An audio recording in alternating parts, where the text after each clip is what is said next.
Playoff dream could be slipping away from the team. Greg Vorse breaks it down in sports.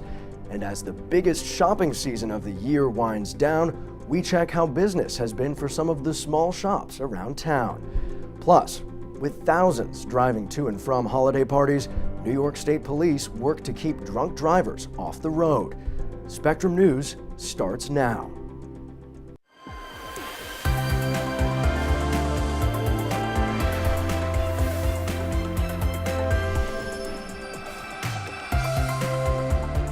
Hi everyone, I'm Jordan Mazza. Thanks for spending your holiday with us. The news this holiday is coming up after a quick check of your Weather on the Ones forecast.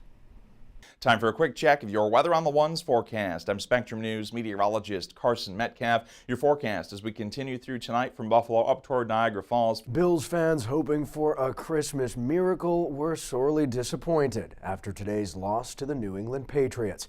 Spectrum News reporter Rochelle Aline has more reaction from the Bills Mafia. I thought it was going to be a Merry Christmas. A federal judge in Seattle has partially lifted the Trump administration's ban on some refugees traveling to the United States. Judge James Robart made the ruling Saturday. It halts the ban on refugees traveling from some mostly Muslim countries. Robart ordered the federal government to begin processing certain refugee applications, but only for those with bona fide relationships to people in the United States. President Trump's ban on refugees has faced legal battles since being put into place back in October. The ban applies to the families of refugees already living in the U.S. and refugees from 11 different countries. A suspicious package meant for the U.S. Treasury Secretary was left in his neighborhood. Now authorities are trying to find the prankster. Los Angeles police were called to Steven Mnuchin's Bel Air Street to investigate the package, which turned out to be a gift-wrapped package of manure. Officials say the package was addressed to the Treasury Secretary but left at the home of one of his neighbors. It had Christmas wrapping and the sender was written "The American People." Mnuchin was not in the area at the time. A bomb squad was called in and later determined the package was harmless. A Southern Tier church destroyed by arson 4 years ago is back open just in time for Christmas. Sunday morning, Brockton's Tri-Church Parish held its first holiday mass since it was rebuilt. Sheriff's deputies arrested Daniel Frey for setting fire to the church in November 2013, causing hundreds of thousands of dollars in damage. Pastor Barbara Brewer says the new church honors the previous building by using the original cornerstone as part of its foundation. The first church was built back in 1903. Meanwhile, another congregation in Chautauqua County is still working to rebuild after a fire almost 1 year ago. A pastor from the First Church of God shared this picture of the future chapel. Crews demolished the original building after a devastating fire after Christmas Day Mass last year. The $1 million project is funded through insurance and community donations. Church members are hoping to begin services in the spring.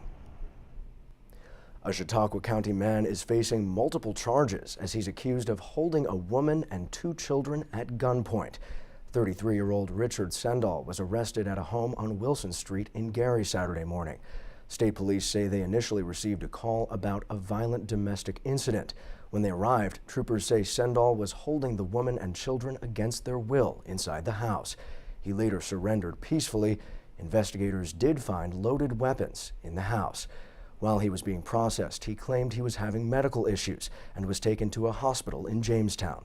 There's no word on his condition. He will be arraigned on charges of criminal weapons possession, assault, unlawful imprisonment, and endangering the welfare of a child. In Chautauqua County Saturday night, one driver experienced a terrifying situation on the road. Just before 9 last night, sheriff's deputies responded to Route 60 in the town of Pomfret. They say a caller told them a man driving recklessly was following their vehicle. Deputies say Jonathan Cavero Santiago then tried to run the caller off the road. The 33-year-old man then drove head-on toward that same driver. Cavero Santiago was eventually arrested and charged with reckless endangerment, endangering the welfare of a child, and stalking. He was arraigned and sent to the Chautauqua County Jail on $2,000 bail. Sunday was the last day to get your Christmas shopping done, and for many shoppers that meant heading to a crowded mall. For others, it meant avoiding the crowds and shopping local. Spectrum News reporter Kevin Jolly has the details. Anthony Baines says he waited until the last minute to do his Christmas shopping. A tradition that has been going on since the 1980s is still in full swing this Christmas Eve. Each year, leftover Christmas trees are donated and given away at Philip Sheridan School in Kenmore. Around 300 trees were donated from Arita Tree Farms and Northtown Garden Center. Almost all of the trees are expected to be taken. A former Erie County legislator has been taking part since the beginning and says it's just a simple way to make people's Christmas better.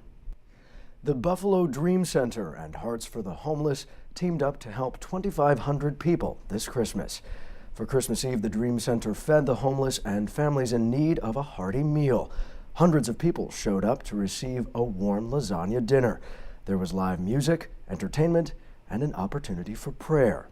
Go ahead and pour yourself a glass or two. Today is National Eggnog Day. It comes each year the day before Christmas, also known as egg milk punch. Eggnog not only is an acquired taste, but its origin is debated as well. Some believe the sweet and dairy-based beverage was developed in England. Others think it was a medieval European drink made with hot milk. Either way, it's popular across the U.S., especially for those who add a little liquor. We can't forget it also adds great flavor to any sweet treat. That does it for another half hour of news here on Spectrum News.